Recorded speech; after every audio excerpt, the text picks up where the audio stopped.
Voici la synthèse sur le thème Internet. Vous sortez donc une feuille, stylo vert, stylo noir, stylo bleu. Et c'est parti!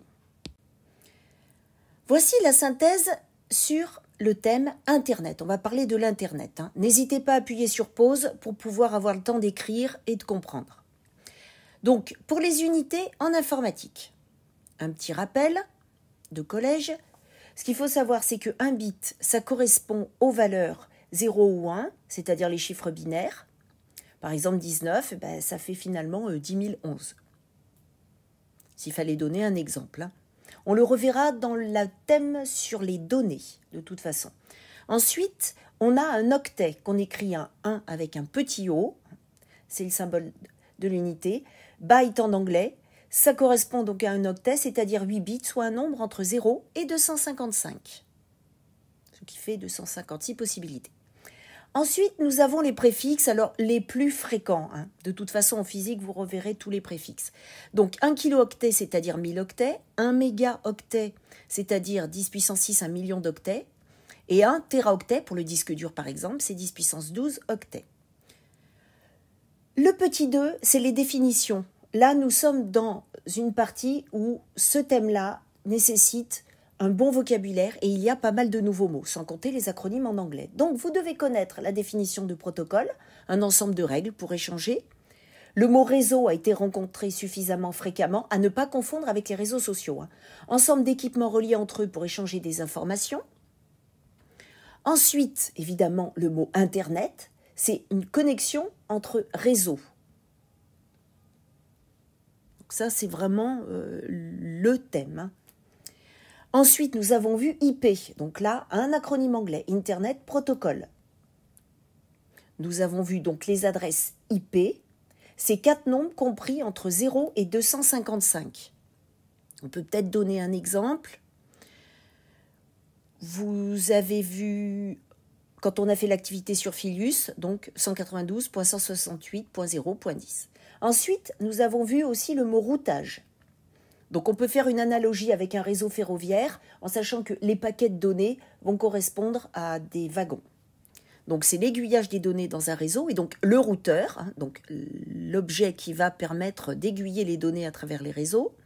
Nous avions vu aussi le switch, une sorte de multiprise pour câble Ethernet, celle qu'on avait dans la salle, donc permet l'interconnexion entre appareils, et le serveur, l'ordinateur qui s'occupe de la gestion des données. Présentons bien les informations à retenir et maintenant les dates à retenir. N'oublions pas tout ce que nous avions fait comme exposé. Donc en 1969, c'est la première mise en réseau d'ordinateurs. Vous vous rappelez, on avait vu Vinton Cerf et Robert Kahn. Ensuite, que s'est-il passé ? En 1972, c'est la création des premières adresses e-mail.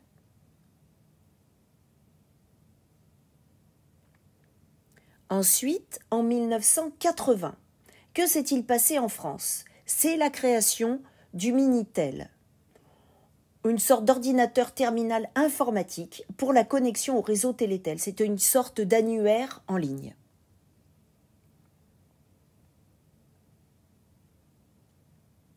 Maintenant, en 1990, date très importante, c'est la création du web, c'est-à-dire du World Wide Web. Rappelez-vous, nous avions fait donc un exposé sur Tim Berners-Lee.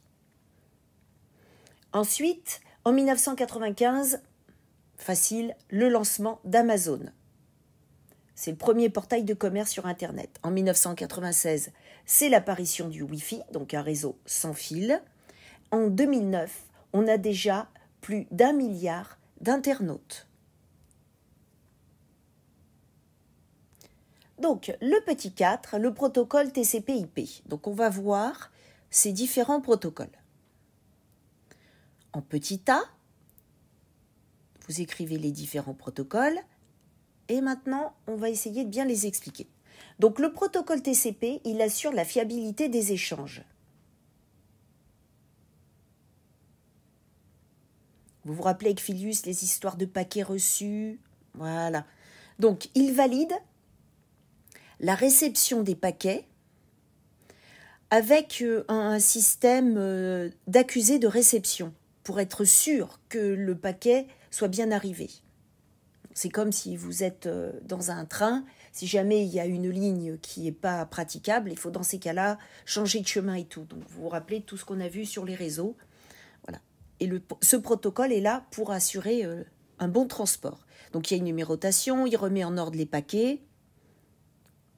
Voilà. Ensuite, on va parler du protocole IP, donc Internet Protocol. Donc lui, il s'occupe de l'acheminement des données. Il s'occupe aussi des adresses des ordinateurs sur Internet. Toujours pareil, si vous prenez le facteur, il faut quand même bien que vous ayez une bonne adresse. Si vous ne pouvez pas être tous sur la même adresse. Alors, lors de l'envoi d'un fichier, les paquets IP, ils peuvent transiter par des chemins différents, suivant l'état du réseau. Voilà. S'il y a des bouchons, il faut qu'ils trouvent un autre chemin. Ensuite, ça veut dire que ces deux protocoles, ils permettent l'interconnexion des réseaux. Maintenant, petit b, les adresses IP. Ce qu'il faut vous rappeler, c'est que les deux types les plus utilisés sont l'adresse IP V4. Alors, ce qu'il faut expliquer, c'est que c'est un codage qui est fait sur 4 octets. Comme vous savez qu'un octet, c'est 8 bits, vous multipliez et vous trouvez 32 bits. Alors que l'adresse, la nouvelle à la mode, qui est très pratique, c'est l'IPv6. Mais là, à ce moment-là, le codage, il est fait sur 16 octets. Donc, à ce moment-là, ce n'est plus donc 4 x 8, mais 16 x 8, 128 bits. Et c'est pour ça que, grâce à l'adresse IPv6, on va pouvoir éviter la pénurie d'adresses IP. Maintenant, le petit 5. Donc, les réseaux et la communication. Donc là, vous vous rappelez, ça correspond à une activité que nous avons faite.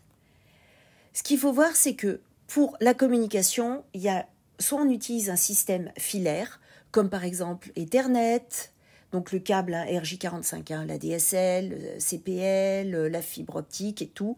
Vous voyez qu'il y a un câble. Après, ou sinon, il y a le système sans fil. 4G, Wi-Fi, Li-Fi, vous savez, avec la lumière. On peut citer aussi non Bluetooth, etc. Il y en a d'autres qui vont être créés. Bon, sachez par contre qu'on peut faire la séparation aussi avec, si on voit version physique, avec les ondes, si c'est des ondes lumineuses, si c'est une onde électromagnétique, si c'est un signal électrique. Mais ça, c'est une autre histoire. Maintenant, ce qu'il faut que vous vous rappeliez aussi, c'est que c'est des mécanismes complexes qui assurent la continuité de la connexion. C'est-à-dire que quand tout d'un coup vous êtes sur l'autoroute, vous avez le téléphone, si vous changez d'antenne, il ne faut absolument pas que vous perdiez la connexion. Donc c'est pour ça que si vous passez de la 4G au Wi-Fi, c'est pareil. Il ne faut pas que vous soyez là en train de tout perdre si vous êtes en train de récupérer un fichier. Voilà. Donc c'est pour ça que c'est quand même assez complexe. Ensuite, ce qu'il faut se rappeler, c'est que pour la connexion intercontinentale, il y a des câbles sous-marins. C'est vrai qu'entre la France et les États-Unis, voilà, il existe aussi par satellite, mais c'est quand même un peu plus lent. Ensuite, on va parler quand même de la 5G parce que c'est assez d'actualité. C'est-à-dire qu'elle permet de multiplier environ par 100 le trafic des données par rapport à la 4G. Donc c'est très utile pour l'Internet des objets, IoT, qu'on verra dans un autre thème. Par contre, il y a le problème un peu de la dangerosité, ça fait un peu peur parce qu'on n'a pas obligatoirement tous les chiffres et toutes les données. Mais ça sera très très utile, comme je vous l'ai dit là, quand on fera la partie sur l'Internet des objets. Ensuite, ce qu'il faut savoir, c'est que pour créer des réseaux, il faut quand même de l'équipement, de matériel, logiciel, câble, ordinateur, switch. Donc ça n'a pas un coût faible. Ensuite, un autre point, c'est aussi pour organiser la communication sur Internet, parce qu'il faut des normes mondiales. Et il y a donc le système qu'on a vu dans une activité, c'est le DNS. Alors en anglais, c'est Domain Name System. En gros, on peut dire que c'est un annuaire, parce qu'il va relier une adresse IP a un nom. On l'avait vu, vous savez, pour Amazon, Google, etc.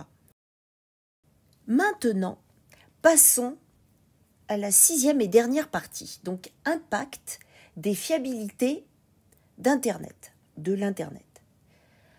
Alors, déjà, on va commencer par les problèmes. Comme ça, après, on va trouver plein de solutions. Donc, l'Internet a des problèmes, c'est une absence de garantie temporelle sur l'arrivée des paquets. Donc ça, vous voyez bien comment ça se passe au lycée, suivant les problèmes qu'on a de Wi-Fi. Il y a aussi possibilité d'attaque par saturation du réseau en envoyant un très grand nombre de messages. Et tout ça pourrait provoquer ce qu'on appelle un déni du service. C'est le terme employé. Parce que si vous avez donc ce qu'on appelle un problème de service avec ce très grand nombre de messages. Maintenant, parlons un peu du trafic des données qui a beaucoup changé ces 2 dernières années. Alors, ce qu'il faut voir, c'est que le trafic des données, il passe par les FAI. Les FAI, c'est les fournisseurs d'accès à Internet. C'est un acronyme. F pour fournisseur, A pour accès et I pour Internet. Vous avez des exemples, Orange, Free, Bouygues, etc., etc. Et j'en ai oublié plein. Alors, ce qu'il faut voir, c'est que ce trafic de données est exprimé là en terabits par seconde. On est passé de 14,3 en 2018 à 18,4 en 2019. Et que s'est-il passé ? L'année dernière, il y a eu le Covid. Et du coup, ce trafic a beaucoup augmenté. On parle jusqu'à 70% d'augmentation. Donc, ce qu'il faut voir, c'est que c'est dû donc aux stratégies de confinement, de couvre-feu. Du coup, le télétravail, et puis bon, après, le fait de vouloir se changer un peu les idées à la maison. Ensuite, les domaines qui sont impactés, parce qu'il faut être conscient quand même de ce qui se passe et de comment va évoluer l'Internet. Donc, il y a beaucoup plus de e-commerce. Amazon a augmenté. Voilà. Ensuite, le streaming. Parce que, bon, vous vous rappelez, on l'a vu avec les réseaux pair à pair, on va le revoir bientôt, Netflix, et les FAI, parce que du coup, oui, tout le monde demande une très bonne connexion. Les domaines impactés négativement, et c'est là où il faut s'en occuper, c'est les lieux culturels, donc c'est pour ça qu'il y a certains musées qui proposent des visites virtuelles, vous avez les petits commerces qui essayent de se créer des sites d'achat et tout, la restauration, le tourisme, qui ont beaucoup de mal à pouvoir trouver une parade. Ensuite, attention, la neutralité du net, c'est très très important. Donc, c'est un principe qui garantit l'égalité d'accès aux ressources et aussi la liberté d'expression, évidemment dans le respect de la loi. On l'a vu déjà beaucoup pour les réseaux sociaux, donc là, j'insiste encore. Il ne faut pas oublier qu'il y a les réseaux pair à pair, donc le peer-to-peer, in English, qu'on voit des fois écrit P2P. Bon, les exemples, c'est tout ce qui est plateforme de streaming. Donc ça, c'est pratique puisque ça permet d'échanger des fichiers, vidéos, photos, musique, logiciels, simplement et gratuitement. Donc c'est super pratique. Puis c'est facile en plus. Par contre, sans le savoir, on peut se retrouver à télécharger un virus, donc là on est beaucoup moins content, et aussi un logiciel espion. Et il faut aussi savoir que vous devez vérifier que le fichier échangé, il respecte bien les droits d'auteur. Et ça, c'est ce qui est très important. Donc là, on a tout vu. À bientôt!